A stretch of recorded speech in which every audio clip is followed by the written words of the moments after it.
یہودی اس پہ جلا کرتے تھے کہ روحانی پیشوا تو ہم ہیں اور اقتدار تو ہمارے پاس رہا ہے. آج بھی تو اسرائیل، گریٹ اسرائیل کی محنت اس لیے ہو رہی ہے نا کہ یہ تو ہمارا تھا بیت المقدس، مسلمانوں کے پاس کہاں سے آ گیا یہ؟ اور ہماری تو اتنی بڑی بڑی خلافتیں تھیں. آج بھی یہودی نقشے بناتے ہیں اتنے بڑے بڑے کہ ہم اتنے بڑے، یعنی گریٹ اسرائیل جسے کہتے ہیں وہ. تو اللہ نے قرآن میں جگہ جگہ ان کو بتایا ہے کہ تم پہ اللہ نے جتنی نوازشات کی ہیں، جتنا تمہیں نوازا گیا ہے، اتنا دنیا کی کسی قوم کو نہیں نوازا گیا، مگر تم اس کے اہل نہیں تھے. یہ عمل نے بتایا اور تم خود اس پہ گواہ. لہذا اب اگر بنی اسرائیل سے خلافت اور نبوت لے کے بنی اسماعیل کے حوالے کی جا رہی ہے تو تمہیں اس میں جیلسی کی ضرورت نہیں. حسد مت کرو، بلکہ ایمان لے کر آؤ اس پیغمبر پر تاکہ تمہارے گناہوں کی تلافی ہو جائے. تو چونکہ دنیا بھی دیکھتی تھی بنی اسرائیل کی طرف کہ یہ کیوں نبی پر ایمان نہیں لے کر آ رہے، یہ تو ہم سے زیادہ پڑھے لکھے لوگ ہیں. مشرکین یہ کہا کرتے تھے کہ یہ تو ہم سے زیادہ پڑھے لکھے لوگ ہیں، یہ تو پیغمبروں پر ایمان رکھنے والے لوگ ہیں، یہ کیوں نہیں ایمان لے کر آ رہے. تو یہودیوں کا نبی صلی اللہ علیہ وسلم پہ ایمان نہ لانا یہ دوسری قوموں کے لیے بھی رکاوٹ بن رہا تھا. تو اللہ نے اس لیے الگ سے ہی بنی اسرائیل کو خطاب کیا کہ تم کیوں ایمان نہیں لے کر آتے، جبکہ تمہاری کتابوں میں بھی اس نبی صلی اللہ علیہ وسلم کا نبی کا تذکرہ ملتا ہے. اور یہ یہودی جو یہاں آ کے آباد ہوئے تھے نا، یہودیوں کا اصل وطن تو شام تھا. مدینہ میں ایک قافلہ گزر رہا تھا تو انہوں نے کھجور کے درخت دیکھے تو وہ قافلہ وہیں اسی نیت سے ٹھہر گیا تھا کہ ہمیں جو آخری نبی کی علامتیں ملتی ہیں، اس کی علامتوں کی جو سرزمین ہے نا، یہاں وہ علامتیں ہمیں نظر آتا ہے کہ آخری نبی یہاں ظاہر ہوں گے. تو بہت سے لوگ یہودیوں کے وہاں آ کے اسی نیت سے آباد ہو گئے تھے کہ ہم جب نبی ہجرت کر کے ادھر آئیں گے تو ہم ان پر ایمان لے کر آئیں گے. لیکن جب نبی صلی اللہ علیہ وسلم نے ہجرت کی تو ان کو حسد کی آگ نے پکڑ لیا کہ ہم کیوں ایک عربی کو کیوں مانیں ہم، اور ہم تو پڑھے لکھے لوگ ہیں، امی کی ہم اقتدا کیوں کریں. جب موسیٰ نے اپنی قوم سے کہا ان اللہ یأمرکم ان تذبحوا بقرہ، کہ اللہ تمہیں حکم دیتا ہے تم گائے ذبح کرو. یہ واقعہ بڑا دلچسپ ہے. ہوا یہ تھا، پورا واقعہ یوں ہے کہ بنی اسرائیل میں ایک شخص نے کسی کے ہاں نکاح کا پیغام بھیجا تو لڑکی کے ابا نے انکار کر دیا. اس نے جناب اس کے والد کو قتل کر دیا. تو اللہ تعالیٰ نے کیا کیا، حکم دیا موسیٰ علیہ السلام کو ایک معجزے کے طور پر کہ میں ایک معجزہ بھی ظاہر کرنا چاہتا ہوں اور لوگوں کو یہ بھی پتہ چل جائے کہ میں مردوں کو زندہ کیسے کروں گا، یہ بھی پتہ چل جائے. تو بنی اسرائیل کو حکم دیا کہ گائے ذبح کرو. تو بنی اسرائیل بھی کہنے لگے تتخذون ہزوا، یہ کس قسم کا آرڈر دے رہے ہیں آپ؟ نماز کا حکم دیں، روزے کا حکم دیں، سمجھ میں آتا ہے، گائے کاٹنا کیا ہے؟ تو اتتخذون ہزوا، کہ آپ ہمارے ساتھ مذاق کر رہے ہیں. حضرت موسیٰ کو غضب آیا کہ میری قوم کیسے بات کر رہی ہے مجھ سے.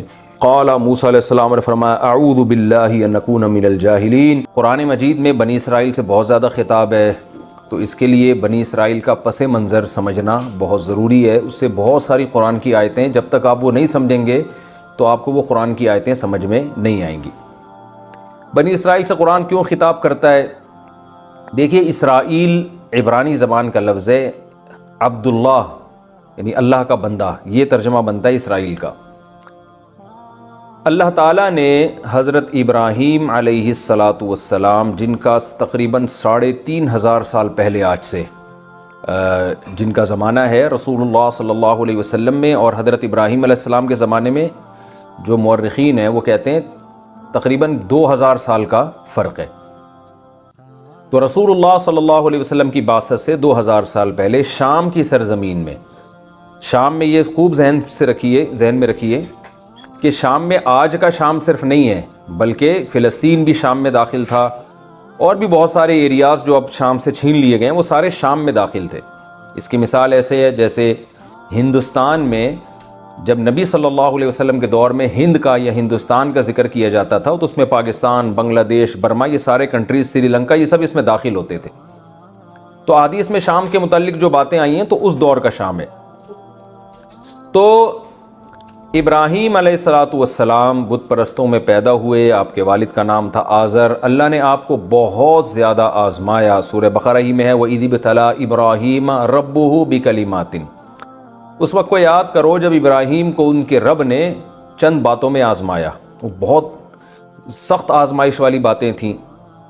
تو اللہ تعالیٰ نے وہ آزمانے میں یہ بھی ہے کہ بچے کو ذبح کرنے کے لیے لٹایا جا رہا ہے، یہ تو بچے کی ولادت کے بعد ہے. اس سے پہلے بھی آزمائشیں ہوئی ہیں. اپنی زوجہ کو ایسی زمین میں چھوڑ کر جا رہے ہیں اللہ کے حکم سے جہاں قحط سے ہلاک ہونے کا خطرہ ہے، اور جو ہے آپ کے والد وہ بتوں کو بیچا کرتے تھے مگر آپ توحید کا نعرہ لگا رہے ہیں. آپ یہاں آ جائیں نا سامنے. تو ابراہیم علیہ الصلاۃ والسلام کو جب بہت زیادہ اللہ نے آزمایا تو اللہ تعالیٰ نے آپ کو جو دنیا میں ایک نعمت دی, اس نعمت کا قرآن نے ذکر کیا ہے سورہ بقرہ ہی میں, انشاءاللہ وہ آیتیں آگے آئیں گی. قال انی جاعلک للناس اماما, اے ابراہیم میں آپ کو لوگوں کے لیے امام بنا رہا ہوں. اور امام بنانے کی صورت کیا ہوگی؟ آپ کی اولاد میں نبوت جاری ہوگی, آپ کو اولاد بھی ملے گی اور اس میں پیغمبر بھی آئیں گے. تو ابراہیم علیہ السلام کو جب اللہ نے نعمتیں دیں تو 2 بیٹے دیے اس میں, ایک کا نام تھا اسحاق اور ایک کا نام تھا اسماعیل. یاد رکھیں یہ لیکچر آپ نے بہت غور سے سننا ہے, اس کو ذہن میں بٹھانا ہے, کیونکہ پیغمبروں کا سلسلہ سارا اسی طرح آپ کے سمجھ میں آئے گا. اور بنی اسرائیل کا کیا تصور ہے اور گریٹ اسرائیل جو آج یہودی جس کی بات کریں, یہ ساری چیزیں آپ کی سمجھ میں اس پس منظر میں جب آپ قرآن کی تلاوت کریں گے نا تو یہ سمجھ میں آئے گا آپ کے.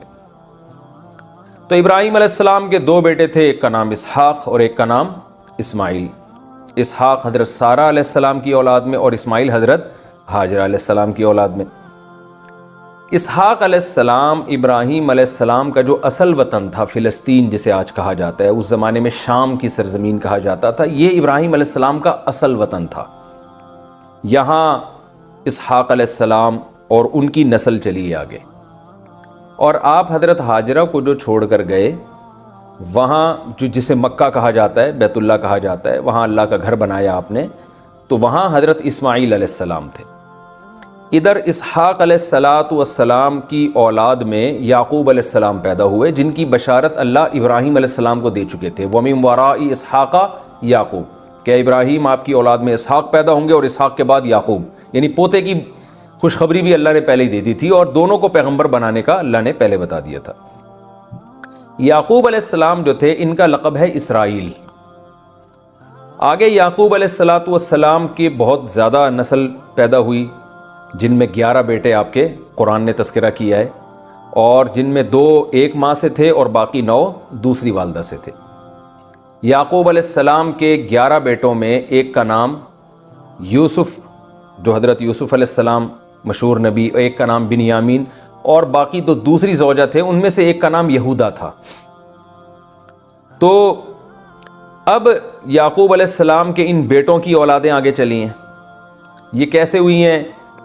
فلسطین یہ جو ارض شام ہے یہاں پر قبلہ تھا, بیت المقدس تھا, تو یہاں ابراہیم علیہ السلام کے جو یعقوب علیہ السلام کے جو بیٹے تھے نا یوسف علیہ السلام, تو بھائیوں نے جیلسی میں یوسف علیہ السلام کو کنویں میں ڈال دیا, جو سورہ یوسف میں انشاءاللہ ہم پڑھیں گے.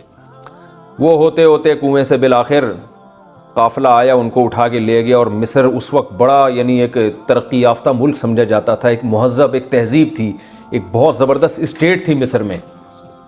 تو مصر کے بازاروں میں آپ فروخت ہوتے ہوتے بادشاہ کے محل میں پہنچ گئے. اور پھر وہ واقعہ قرآن نے بیان کیا, وہاں ترقی کرتے کرتے خوابوں کی تعبیر بتاتے تھے, قحط پڑا مصر میں تو ان کو حل بتایا, اور ان صفات کی بیس پہ آپ کو بالآخر مصر کا بادشاہ بنا دیا گیا. جب مصر کا بادشاہ آپ کو بنایا گیا تو یہ جو بنی اسرائیل تھے یہ سارے یعنی یعقوب علیہ السلام بھی وہاں چلے گئے, حضرت یوسف علیہ السلام کی والدہ بھی, لوگ کہتے ہیں وہ والدہ نہیں خالہ تھی, مگر اس کی کوئی دلیل نہیں ہے, وہ والدہ ہی تھی. یوسف علیہ السلام کے والد, والدہ اور باقی جتنے بہن بھائی ہیں, کہا جاتا ہے تقریباً یعقوب علیہ السلام کے 90 کے قریب افراد تھے اس وقت. خاندان بہت بڑا خاندان تھا. یہ تمام کا تمام موو کر گیا مصر, جو ارض شام کو چھوڑ کر کہاں چلا گیا؟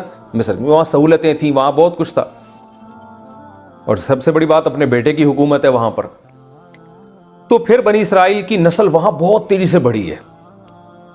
تو اس دوران بنی اسرائیل بڑھتے رہے, لیکن چونکہ ظاہر ہے یہ تھے اقلیت میں, اتنے تو نہیں تھے نا کہ مصر کی جو بت پرستوں کی آبادی یا جو مشرکین کی آبادی تھی اس کا تو مقابلہ نہیں کر سکتے تھے. تو وہی ہوا کہ چونکہ ان کے پاس ایک مذہب تھا, صحیح بات تھی, تو لوگ حسد کا شکار ہوتے ہوتے بالآخر ان کے ہاتھ سے حکومت چلی گئی, اور ان پر ظالم بادشاہ مسلط ہوتے رہے. ہر جگہ ایسے ہی ہوتا ہے کہ آپ جہاں بھی اہل اسلام کو دیکھتے ہیں تو اگر کوئی ان پہ غالب آئے تو وہ ظلم کرتا ہے, کیونکہ وہ چاہتا ہے کہ یہ مذہب ختم ہو. اس مذہب میں اٹریکشن ہوگی نا تو اسی کو ختم کرنے کی کوشش کریں گے. تو اس زمانے میں جو بھی مصر میں بادشاہ آیا کرتا تھا اس کا لقب فرعون ہوتا تھا. یعنی یہ نہیں کہ فرعون مخصوص بادشاہ کا نام ہے، مصر کے ہر بادشاہ کو کیا کہا جاتا تھا؟ فرعون۔ تو یہ والا جو فرعون ہے، یہ جس کو قرآن فرعون کہتا ہے، یہ وہ مخصوص بادشاہ ہے جو موسیٰ علیہ السلام کے مقابلے میں آیا۔